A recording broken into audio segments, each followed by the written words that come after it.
Agora, além dos juros, essa questão dos investimentos necessários para desenvolver a tecnologia da inteligência artificial. Aí eu vou passar para você, Enzo.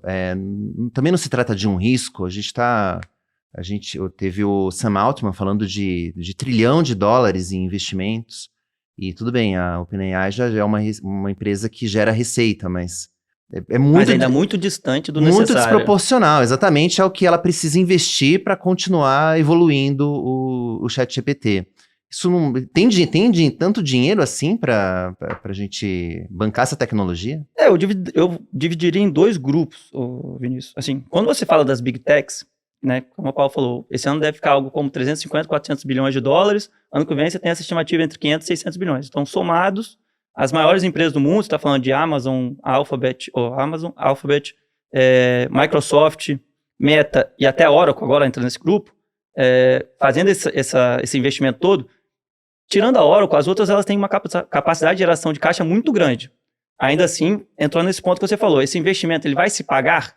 Você tem essa dúvida no mercado. Essas empresas eram negociadas por múltiplos mais altos porque ela tinha um ativo físico, né, pequeno. Grande parte da empresa era um ativo intangível. Você não tinha aquela necessidade de ter um escritório, um data center para você rentabilizar. Agora, com esse investimento, talvez essa rentabilidade reduza para os próximos anos.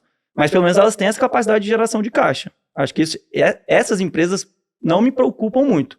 Aí você vai para o caso da OpenAI, que, como você falou, ela anunciou recentemente que ela deve ter algo como 20 bilhões de dólares em receitas anualizadas, o que, de fato, é um patamar significativo para uma empresa relativamente nova, mas ela fez compromissos que já chegam quase 1,5 trilhão de dólares.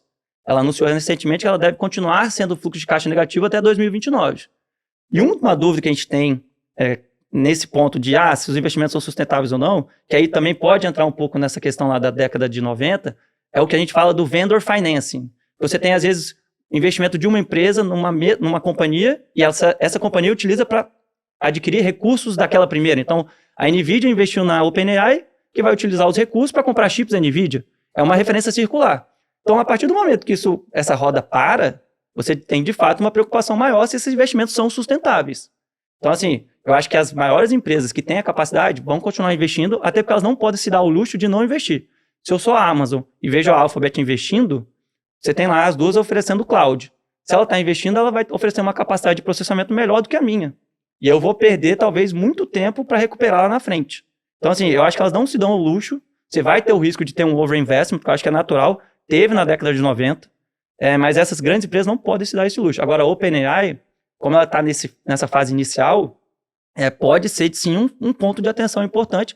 Ela não tem ação negociada ainda, né? Mas quando você vê os valuations em mercados privados, já fala que ela está negociando como se fosse com 500 bilhões de dólares.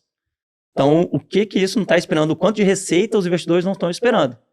Acho que esse principal ponto de atenção para mim é se essa capacidade da OpenAI e das outras empresas de inteligência artificial, você tem a Anthropic, você tem outras companhias, conseguem de fato gerar uma receita para poder fazer esse investimento. Acho que esse é o ponto. Mas aí você tem um risco dessas empresas que são mais focadas em inteligência artificial, se o investimento não se pagar, de elas em algum momento ficarem pelo caminho, ou serem absorvidas por outras, né? Elas têm um risco mais elevado do que essas empresas que já são estabelecidas. Sim. Não, exatamente. E aí, assim, de novo, quando você for entrar lá na década de 90, diversas empresas da Bolha.com que pareciam ser as líderes que iriam ganhar muito, acabaram ficando para trás. Como eu falei, a Pets.com veio com uma ideia de vender produtos para pets pela internet. Hoje você tem empresas que fazem isso, mas lá atrás ela não se tornou um negócio que parecia viável naquele momento. Então, assim, eu não acho que essas empresas vão deixar de existir. Talvez essas maiores companhias podem até pensar em adquirir elas. Mas existe o risco, obviamente. Enquanto elas não têm ação negociada em bolsa, eu acho que fica um pouco mais tranquilo para o investidor pessoa física. Aí, se elas vierem para a bolsa, talvez você possa ter uma perda de valor muito grande e acabar machucando o investidor.